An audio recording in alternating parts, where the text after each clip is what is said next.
आप सभी बचपन से कई मुहावरे और कहावतें सुनते आ रहे होंगे, लेकिन ज़्यादातर लोग को इसके पीछे की वजह नहीं पता होगी। कुछ कहावतें इतनी फेमस हैं जिनका लोग आए दिन इस्तेमाल करते हैं। हम किसी को कहते हैं कि घड़ियाल आंसू बहाना बंद करो, लेकिन क्या घड़ियाल और मगरमच्छ के आंसू झूठे होते हैं? आखिर झूठे आंसू बहाने के लिए उनका ही नाम क्यों लिया जाता है? क्या वो हमेशा झूठे आंसू बहाते हैं या इस कहावत के पीछे कोई वजह है? किसी के झूठे आंसू के लिए घड़ियाल आंसू बहाना कहावत का लोग इस्तेमाल करते हैं। हर इंसान दुखी होने पर रोता है, लेकिन सबसे ज़्यादा मगरमच्छ और घड़ियाल के आंसू फेमस हैं। अब इसको लेकर वैज्ञानिकों ने एक रिसर्च किया है, जिसमें कई बातें सामने निकल कर आई हैं। आइए जानते हैं कि आखिर घड़ियाल आंसू बहाने के पीछे की वजह क्या है। वैज्ञानिकों ने इंसान से लेकर जानवरों तक के आंसुओं पर रिसर्च किया है, जिसमें कई बातें सामने आई हैं। इस रिसर्च में पता चला है कि सभी के आंसुओं में एक तरह के केमिकल ही होते हैं जो टीयर डक्ट से बाहर निकलते हैं। उन्होंने बताया कि आंसू एक खास ग्लैंड से बाहर आते हैं जिनमें मिनरल और प्रोटीन होते हैं।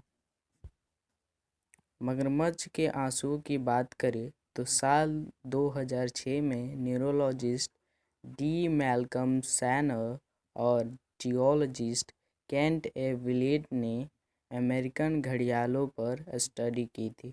उन्होंने मगरमच्छ को सूखे जगह पर खाना खाने दिया और खाते समय उनकी आंखों से आंसू निकलने लगे। इस दौरान उनके आंखों से बुलबुले और आंसू की धार बहने आने लगी। बायोसाइंस में इस स्टडी के परिणाम को पब्लिश होते ही, जिसमें बताया गया कि मगरमच्छ खाते समय आंखों से आंसू बहाते हैं और ऐसा किसी भावना के वजह से नहीं होता। घड़ियाल और मगरमच्छ दोनों खाते समय आंसू बहाते हैं, लेकिन दोनों में थोड़ा फर्क होता है। घड़ियाल के मुंह का आकार यू की तरह होता है और जबड़ा चौड़ा, जबकि मगरमच्छ का मुंह की आकार वी के आकार का होता है। मगरमच्छ के आंसुओं को मक्खियाँ पीती हैं क्योंकि इनमें पर्याप्त प्रोटीन और मिनरल मिलता है। सबसे हैरान करने वाली बात यह है कि घड़ियाल और मगरमच्छ में भावनाएं होती हैं और जो जब दुखी होते हैं तो आंसू बहाते हैं, लेकिन खाते वक्त आंखों से निकलने वाली लिक्विड की वजह से वो बदनाम होते हैं।